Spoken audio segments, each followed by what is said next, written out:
Here are some reasons why car repair will get more expensive. All right, number one is going to be electronics. So all the new gadgets that are found in new cars, so lane keep assist, blind spot monitor, folding side view mirrors, heated steering wheel, and all that. So when these electronics breaks, it's usually not serviceable. They usually just replace the whole component.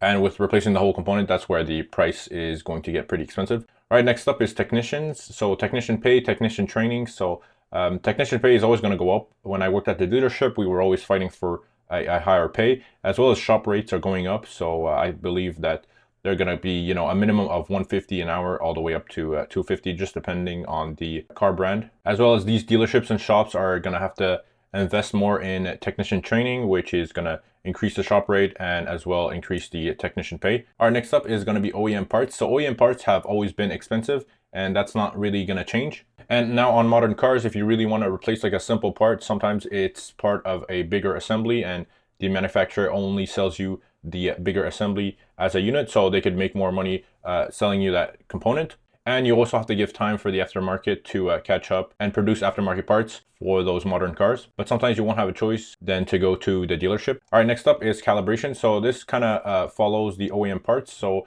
either when you're replacing a computer, a module, like a headlight, anything like that. Now in modern cars, you're going to need a lot of calibration.